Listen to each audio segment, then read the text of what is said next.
ಹೇಗಿದ್ದೀರಾ? ಚೆನ್ನಾಗಿದ್ದೀರಾ? ಹಾಯ್ ಎಲ್ಲರಿಗೂ, ಹೇಗಿದ್ದೀರಾ? ಚೆನ್ನಾಗಿದ್ದೀರಾ? ನಾನಿವತ್ತು ರೋಡ್ ಸೈಡ್ ಕೂತಿದ್ದೆ, ದೇವಸ್ಥಾನಕ್ಕೆ ಹೋಗಿದ್ದೆ. ಹಾಗೆ ಒಂದು ವಿಡಿಯೋ ಮಾಡ್ಕೋಬೇಕು ಅನ್ನಿಸ್ತು, ಅದಕ್ಕೆ ಇಲ್ಲೇ ದೇವಸ್ಥಾನ ಪಕ್ಕದಲ್ಲಿ ರೋಡಲ್ಲಿ ಕೂತಿದ್ದೆ. ಏನು ಅಂತಂದರೆ, ಸಂಬಂಧಗಳನ್ನ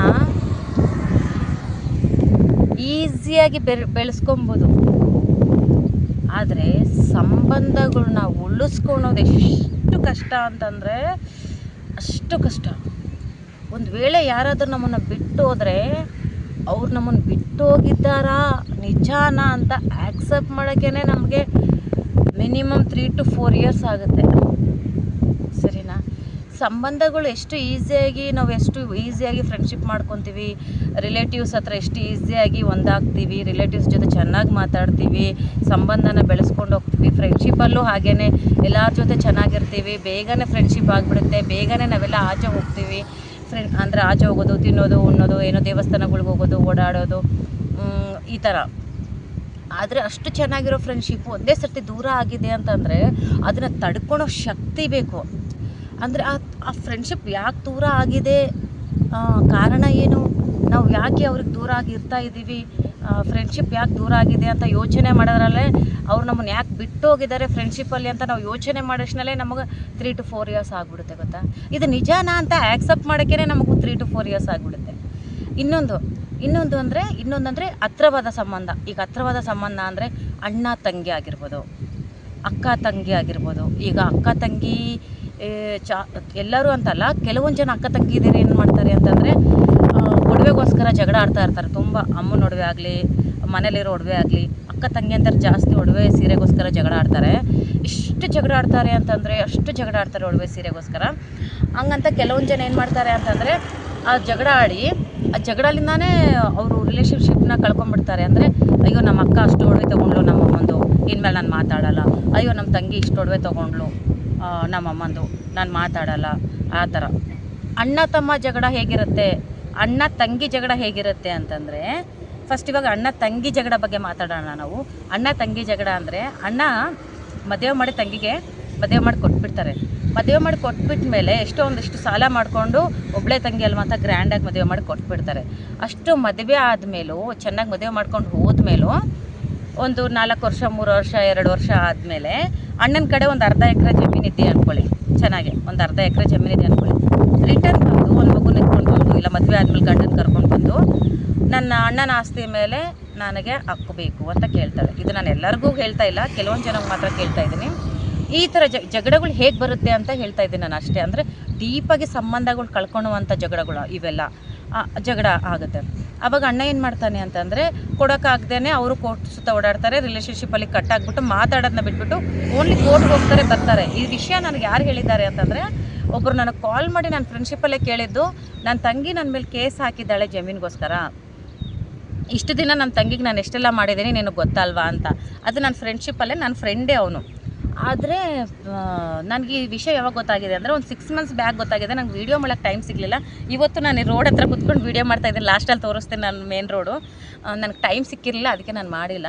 ಆವಾಗ ನಾನೇನಂದೆ, ಮತ್ತು ಕೊಟ್ಬಿಡಲ್ವ ಒಬ್ಬಳೆ ತಂಗಿ ಅಂತ, ಕೊಟ್ಬಿಡು ಮತ್ತು ಅಂತ ಹೇಳಿದ್ದಕ್ಕೆ ಏನಂದ ಗೊತ್ತಾ, ನಾನು 18 ಲಕ್ಷ ಕೊಟ್ಟು ಮನೆ ಕಟ್ಟಿದ್ದೀನಿ. ಆ 18 ಲಕ್ಷ ಮನೇನ ನಾನು ಅವಳಿಗಂತಲೇ ಬಿಟ್ಟಿದ್ದೀನಿ. ನಾನು ಮನೆಯೂ ಬಿಟ್ಟುಬಿಟ್ಟಿದ್ದೀನಿ. ನನಗಿರೋದಕ್ಕೆ ಜಮೀನು ಒಂದೇ, ನನ್ನ ತಂದೆ ತಾಯಿ ಕಡೆಯಿಂದ ಬಂದಿರೋದು 2 ಎಕರೆ ಜಮೀನಿದೆ ಅಷ್ಟೇ. ಅದು ಈ ಹಳ್ಳಿ ಕಡೆ ಅಂದರೆ ಅದು ಗುಲ್ಬರ್ಗ ಸೈಡ್, ನಮ್ಮೂರು ಸೈಡ್ ಅದು ಜಮೀನಿರೋದು. ಅವರಿರೋದು ಬ್ಯಾಂಗ್ಳೂರು, ಆದರೆ ಅವ್ರಿಗೆ ಜಮೀನಿರೋದು ಊರ ಕಡೆ ಅಲ್ವಾ. ಅವ್ರ ತಂಗಿಗೂ ಊರ ಕಡೆನೇ ಮದುವೆ ಮಾಡಿದ್ದು.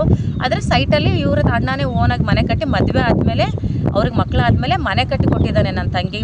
ಅವ್ರ ಮನೆ ಬಿದ್ದೋಗಿದೆ, ಗುಡಿಸ್ಲಿತ್ತು, ಅಂದರೆ ಚಿಕ್ಕ ಮನೆ ಥರ ಇತ್ತು, ಗಾಳಿ ಇದಕ್ಕೋ ಬಿದ್ದೋಗಿದೆ ಅಂತ ಹೇಳ್ಬಿಟ್ಟು ಇವ್ರದ್ದು ಅಣ್ಣನ ದುಡ್ಡಲ್ಲೇ ಮನೆ ಕಟ್ಕೊಟ್ಟಿದ್ಮೇಲೆ, ಮನೆ ಕಟ್ಕೊಂಡಾದ್ಮೇಲೆ ಅಣ್ಣನ ಮೇಲೆ ಕೇಸ್ ಮಾಡಿರ್ತಾಳೆ. ಮನೆ ಕಟ್ಟಾದ್ಮೇಲೆ 2 ವರ್ಷಕ್ಕೆ ಆ ಜಮೀನು ನನಗೆ ಬೇಕು ಅಂತ, ತಾಯಿ ಸತ್ತೋದ್ಮೇಲೆ ಈ ಜಮೀನು ನನಗೆ ಬೇಕು ಅಂತ ಅಣ್ಣನ ಮೇಲೆ ಕೇಸ್ ಮಾಡಿರ್ತಾಳೆ. ನಾನು ತಾಯಿನ ನೋಡ್ಕೊಂಡಿದ್ದೀನಿ, ಜಮೀನು ನನಗೆ ಬೇಕು ಅಂತ 2 ಎಕರೆ.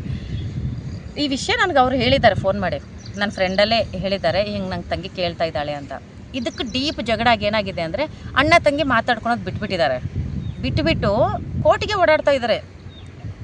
ಈ ಕಡೆ ತಂಗಿನೂ ಸೋಲ್ತಾ ಇಲ್ಲ, ಈ ಕಡೆ ಅಣ್ಣನೂ ಸೋಲ್ತಾ ಇಲ್ಲ. ಇವ್ರೇನು ಹೇಳ್ತಾ ಇದ್ದಾರೆ, ನಾನು 18 ಲಕ್ಷ ಕೊಟ್ಟು ವರದಕ್ಷಿಣೆ ಕೊಟ್ಟು ಒಡವೆ ಕೊಟ್ಟು ಮದುವೆ ಮಾಡಿಕೊಟ್ಟಿದ್ದೀನಿ, ನಂದು ಅಲ್ಲಿಗೆ ಮುಗೀತು. ಆದರೂ ನನ್ನ ಸ್ವಂತ ತಂಗಿ ಅಲ್ವಾ, ನನಗೆ ಅಣ್ಣ ತಮ್ಮ ಯಾರೂ ಇಲ್ಲ, ಒಂದು ಸ್ವಂತ ಮನೇಲಿ ಇರಲಿ, ಒಂದು ಚೆನ್ನಾಗಿರೋ ಮನೆಯೆಲ್ಲ ಇರಲಿ ಅಂತ ಹೇಳ್ಬಿಟ್ಟು ಮನೆಯೂ ಕಟ್ಕೊಟ್ಟಿದ್ದೀನಿ. ಅವ್ರು ಕೇಳೋಕ್ಕೆ ಮುಂಚೆನೇ ನಾನು ಮನೆಯೂ ಕಟ್ಕೊಟ್ಟಿದ್ದೀನಿ ಅಂದಮೇಲೆ ಜಮೀನಾದರೂ ನನಗೆ ಬಿಡಬೇಕಲ್ಲ, ಈಗ ಅದೊಂದೇ ಆಸ್ತಿ ಇರೋದು ನನಗೆ ಅಂತ ಅವ್ರು ಅಣ್ಣ ಅಂತ ಇದ್ದಾರೆ. ಇದು ಕರೆಕ್ಟ್ ಅನಿಸಿದೆಯೋ ಇಲ್ವೋ ನನಗೆ ಗೊತ್ತಿಲ್ಲ, ಅದು ಕೋರ್ಟಲ್ಲಿ ಫೈನಲ್ ಆಗುತ್ತೆ, ನಾನು ಅದ್ರ ಬಗ್ಗೆ ಮಾತಾಡೋಲ್ಲ. ಆದರೆ ಡೀಪಾಗಿ ಜಗಳ ಆಗೋದು ಅಂತಂದರೆ ಇದರಲ್ಲಿ. ಇನ್ನೊಂದು ಹೇಳ್ತೀನಿ ಕೇಳಿ, ಹಸ್ಬೆಂಡ್ ಆ್ಯಂಡ್ ವೈಫ್. ಇವಾಗ ಇದು ಮಾತ್ರ ತುಂಬ ಆ್ಯಕ್ಚುಲಿ ನನ್ನ ಲೈಫಲ್ಲಿ ಆಗಿರೋ ನೋಡಿದ್ರೆ ನಿಜ ನಾನು ಯಾರೂ ನಂಬಲ್ಲ. ಈ ಹಸ್ಬೆಂಡ್ ಆ್ಯಂಡ್ ವೈಫಲ್ಲಿ ಹೇಗೆ ಅಂತಂದರೆ ಸುಳ್ಳುಗಳು ಸ್ಟಾರ್ಟ್ ಆಗುತ್ತೆ. ಎಲ್ಲಿ ಒಂದು ಸುಳ್ಳು ಸ್ಟಾರ್ಟ್ ಆಗುತ್ತೋ ಅಲ್ಲಿಂದ ಸಂಬಂಧ ದೂರ ಆಗೋಕ್ಕೆ ಸ್ಟಾರ್ಟ್ ಆಗುತ್ತೆ. ಒಂದು ಸಂಬಂಧದಲ್ಲಿ ಒಂದು ಸರ್ತಿ ಒಂದು ವ್ಯಕ್ತಿ, ಹಸ್ಬೆಂಡ್ ಆಗಲಿ ವೈಫ್ ಆಗಲಿ, ಇವಾಗ ಹಸ್ಬೆಂಡೇ ವೈಫ್ ಹತ್ರ ಬಂದು ಎಲ್ಲೋ ಬೇರೆ ಕಡೆ ಇರ್ತಾರೆ, ಫ್ರೆಂಡ್ಸ್ ಜೊತೆ ಎಲ್ಲೋ ಪಾರ್ಟಿಯಲ್ಲಿ ಮಾಡ್ಕೊತಾ ಇರ್ತಾರೆ. ವೈಫ್ ಜಗಳ ಆಡ್ತಾಳೆ ಅನ್ನೋ ಕಾರಣಕ್ಕೆ ಏನು ಹೇಳ್ತಾರೆ ಗೊತ್ತಾ, ಇಲ್ಲೇ ಆಚೆ ಕೂತಿದೆ, ಎಲ್ಲೋ ಆಫೀಸಲ್ಲಿದೆ, ಮೀಟಿಂಗಲ್ಲಿದೆ ಅಂತ ಹೇಳ್ತಾರೆ. ಸರಿನಾ?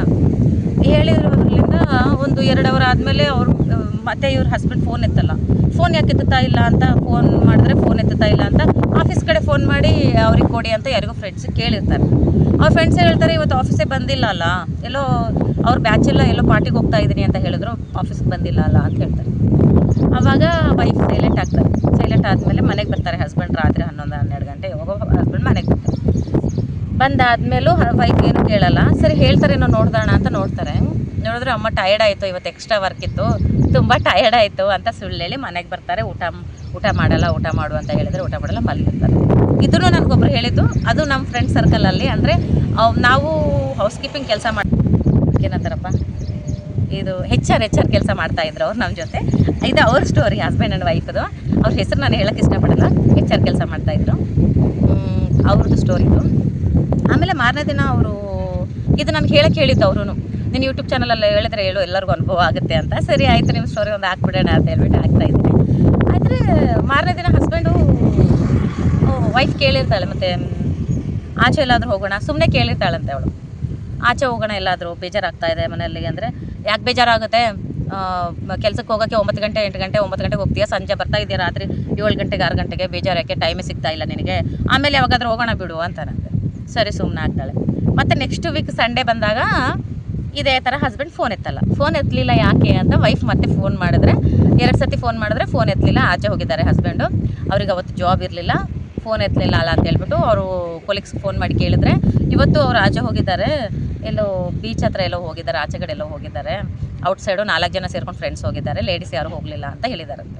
ಅಮ್ಮಯ್ಯ ಲೇಡೀಸ್ ಹೋಗಲಿಲ್ಲಲ್ಲ ನನ್ನ ಗಂಡನ ಜೊತೆ ಅಂತ ಇವಳು ಸಂತೋಷ ಆಗ್ಬಿಟ್ಲು. ನಾನು ಅವಳಿ ಅಂತೀನಿ ಬೇಡವನ್ನಲ್ಲ, ಯಾಕಂದರೆ ಅವ್ರ ಏಜ್ ನಮ್ಮ ಸೇಮು. ಫಸ್ಟ್ ಅವ್ರು ನಮ್ಮ ಜೊತೆ ಹೌಸ್ ಕೀಪಿಂಗ್ ಕೆಲಸ ಮಾಡಿ ಆಮೇಲೆ ಕಂಪ್ಯೂಟರ್ನ ಕಲಿತು ಅವ್ರು ಹೆಚ್ ಆರ್ ಕೆಲಸಕ್ಕೆ ಅಲ್ಲೇ ಸೇರಿಕೊಂಡಿದ್ದು. ಅದಕ್ಕೆ ನಾನು ಅವಳಿಗಳು ಅಂತೀನಿ, ಜಸ್ಟ್ ಸ್ವಲ್ಪ ಕ್ಲೋಸ್.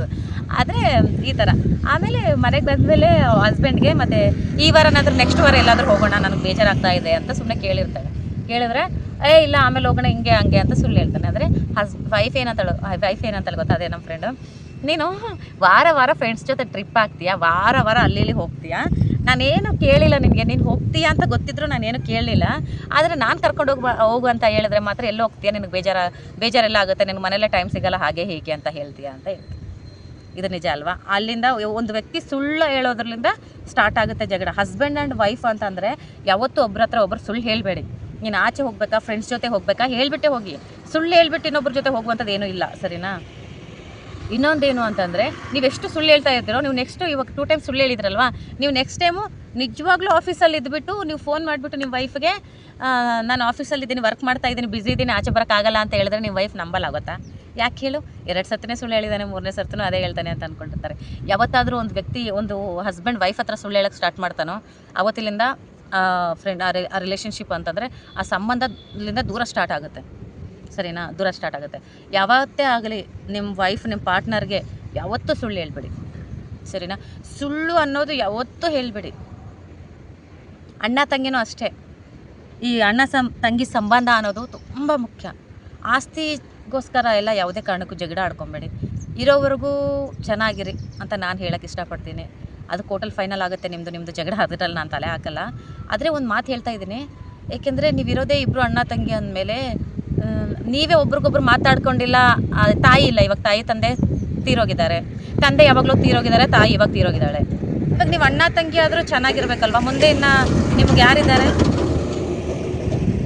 ಆ ಥರ. ಅದಕ್ಕೆ ಜೀವನದಲ್ಲಿ ಇಲ್ಲಿಂದ ಸ್ಟಾರ್ಟ್ ಆಗುತ್ತೆ ಜಗಳಗಳು, ಇಲ್ಲಿಂದ ಸ್ಟಾರ್ಟ್ ಆಗುತ್ತೆ ಸುಳ್ಳುಗಳು.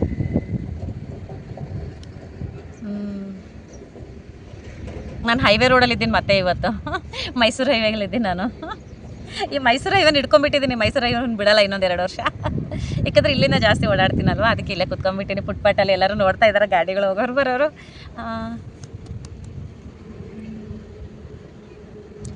ಸರಿ ಬಾಯ್, ಓಕೆನಾ? ಬಾಯ್ ಬಾಯ್ ಬಾಯ್ ಬಾಯ್. ನೆಕ್ಸ್ಟ್ ವೀಡಿಯೋದಲ್ಲಿ ಮತ್ತೆ ಏನಾದರೂ ಟಾಪಿಕ್ ಮಾತಾಡ್ಕೊಳ್ಳೋಣ.